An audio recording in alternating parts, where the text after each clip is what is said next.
ఏం పేరే? మా పేరు వెంకటస్వామి. ఎట్టుంది మరి ఇక బీఆర్ఎస్ పని అయిపోయింది అంటారు? అయిపోలే మళ్ళీ కేసీఆర్ వస్తాడు. మళ్ళీ సారి రేవంత్ రెడ్డి వచ్చినాక అన్ని మంచిగా అవుతున్నాయి. ఏం మంచిగా కాలే, ఏం ఆయన ఉంటే ఏం కాదు. మళ్ళీ కేసీఆర్ వస్తాడు. మళ్ళీ ఒకసారి కేసీఆర్ ఎందుకు వస్తాడు? కేసీఆర్ ఎందుకు వస్తాడు? కేసీఆర్ రైతుల కష్టాలు ఆదుకుంటాడు. రైతులకు రైతు బీమా అంటే, రైతు బంధు అంటే, రైతుల సకాల ఎరువులు ఇవ్వడం అంటే ప్రతి ఒక్కటి రైతుల కోసానికి. రేవంత్ రెడ్డి డబ్బుల కోసానికి, ఆయన సొంతం సంపాదించుకోవడానికి. రైతులే సంతోషంగా ఉండరు ముఖ్యంగా. ఏం లేదు, రైతులు కష్టం. ఇప్పుడు సంతోషంగా ఉండరా?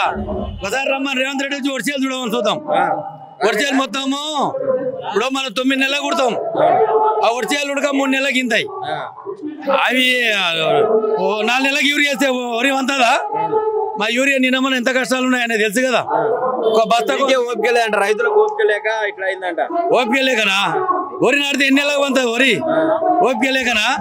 ఆయన మస్తు మాట్లాడుతుంది గాలి మాటలు. 8 గంటలు నిలవలేరా రైతులు అంటారు. 8 గంటలు లైన్ లో నిలబడలేక ఓపిక లేక ఇట్లా అయింది, యూరియా కొరత ఉందని చెప్తారు. కానీ యూరియా సరిపోతుంది. మా రంగాపూర్ లో రేవంత్ రెడ్డి ఊరు పక్కల 4 రోజులు లైన్ లో నిలవడం.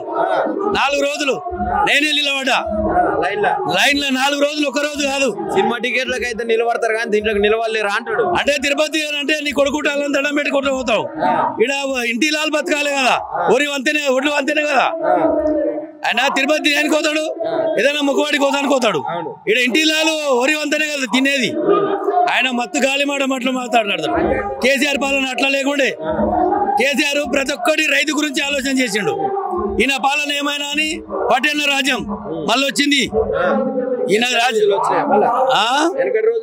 మళ్ళీ ఎక్కడ రోజులు ఏమొచ్చింది, అందుకే పటేళ్ల రాజ్యం వచ్చింది. ఊళ్ళల్లో రైతుల రాజ్యం పోయింది. మళ్ళా ఎది కొట్టుకోవడం రాజ్యం వచ్చింది. కాంగ్రెస్ వచ్చినాకనే రైతుల రాజ్యం వచ్చింది అంటాడు రేవంత్ రెడ్డి. ఇప్పుడు తెలుస్తలేదా? సంవత్సరాల పాలన ఏముంది? యూరియా బత్తా లేవు. యూరియా వస్తుందా? నేను ప్రతి ఒక్కరి రైతు నాటిండు. యూరియా ఏంది? పంట వండదు. నన్ను యూరియా కొట్టు అంటాడు. ఇప్పుడు దెబ్బ తాన తాకితే పుండో మందో తాన పెడితే తగ్గుతుందా? కాలుకు దెబ్బ తాకితే చెవుకు మందు పెట్టుకో అంటాడు. ఈయన పాలన అలాంటి పాలన అయినది. ఇప్పుడు ఇంత ముందు 10 సంవత్సరాలు గెలుస్తా అంటుండగా మస్తు చెప్తారు. నేను 2వ తరగతి చదువుకున్నా అని టీచర్ అయితే అంటే నమ్ముతారా? అంతే ఉంది. ఇప్పుడు ఈయన పాలనకు అంతే ఉంది. నేను 2వ తరగతి చదువుకున్నా అని టీచర్ అయితే అంటే నమ్ముతాడా?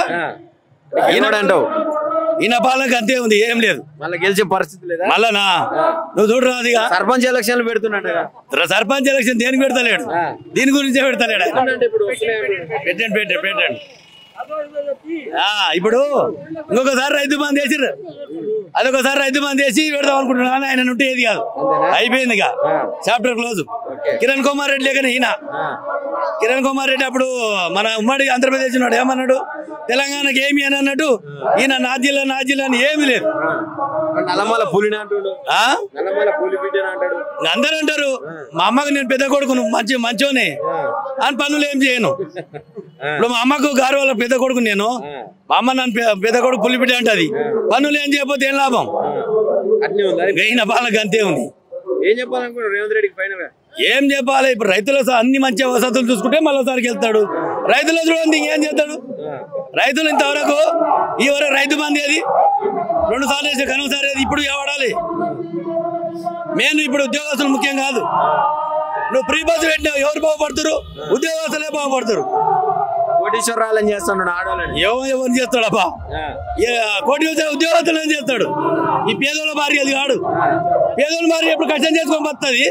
అది ఉద్యోగస్తులు. ఇప్పుడు మా ఊళ్ళో ఒక టీచరు 80,000 టీచర్కు ఏది 2 లక్షల రుణమాఫీ. అది మా ఊళ్ళో కనీసం ఉంటే మా ఊరి పల్లె ప్రాజెక్ట్ అయింది. ఎంతమందికి అయింది రుణమాఫీ? ఇంతవరకు 2 లక్షల రుణమాఫీ ఎక్కడ పోయింది? వాళ్ళనైతే గెలవడా? ఏం వేస్ట్ గెలవాడు. ఏం పేరు? రమేష్. ఎట్టుంది మరి ఊర్ల పరిస్థితి? కాంగ్రెస్ వచ్చినాక ఎందుకు అంటే ఏం తక్కువ అవుతుంది? ఏం తక్కువ అయింది అంటున్నారు? ఏమైనా ఏరియా లేవు, మొన్న మొత్తం అయినాయి, ఏం లేవు. చాలా టూ మచ్. యూరియాకు నిలవలేక మీరే లేదంటున్నాడు. చాలా టూ మచ్. దొరకలేదు. సీరియల్ పెట్టినాం, చెప్పులు నేలు పెట్టినా. ఓపిక లేదంట రైతులకు. ఓపిక లేదంట రైతులకు. ఎందుకు ఓపిక లేవు రైతులకు? నిలబడడానికి ఎందుకు నిలబ మరి రైతులు చెప్పులు ఏదైనా పెడితే అయిపోతుందన్న. అప్పుడు ఆటో వాళ్ళకి చెప్తే ఆటో వాళ్ళు ఇంటికాడ వేసి వేసుకొస్తారు. నిజంగా లైన్లు కడుతురా? నిజంగా కడుతున్నారు లైన్లు. మరి లైన్లు కట్టి ఈ లైన్లు కట్టేటోళ్ళు ఎవరు అసలు రైతులే కాదంటాడు. ఎందుకు కాదంటలేదు? రైతులు ఎందుకు కాదంటలేదు? రైతులే కదా మరి. రైతులందరూ పొలాల పనులు చేసుకుంటారు, వీళ్ళు ఎంత పని లేక ఇట్లా వచ్చి రోడ్డు మీద నిలబడుతున్నారు అంటాడు. అయితే వాళ్ళు పని పాట లేకుండా వాళ్ళు ఇట్లా రోడ్ పైన తిరుగుతారన్న. రైతులు వాళ్ళు కస్టమర్ వాళ్ళు ఉంటే సిలువలు వేస్తారు కదా వాళ్ళు రైతులు. ఇదే లేకుండా సినిమాకు పోతే నిలబడతారు లైన్లలో, కానీ ఇక్కడ నిలవలేరా అంటాడు. సినిమా కంటే అది వేరు అన్న, అది ఆల్సో అది. ఇది మరి ఇది శనగ అది కదా, సెల్ సేల్ పంట కదా, మన తినే పంట కదా అది. యువకులందరూ ఇప్పుడు మీలాంటి యువకులందరూ కాంగ్రెస్ వచ్చినాక సంతోషంగా బతుకుతున్నారు అంటుండు, మీకు మంచిగా అన్ని కల్పిస్తున్నాయి. ఉన్నాయి ఆటోలకు ఈ కారోబార్ లేవు, బస్సులు పెట్టినారు రైతులు, మొత్తం బస్సులో ఎక్కుతున్నారు. ఏం బాగున్నారన్నా? ఏం లేవు. మరి మళ్ళా గెలుస్తా అంటుడు రాడు. సర్పంచ్ ఎలక్షన్లు వస్తున్నాయి రాని గెలుస్తారా కాంగ్రెస్? నమ్మకం దుకాణం.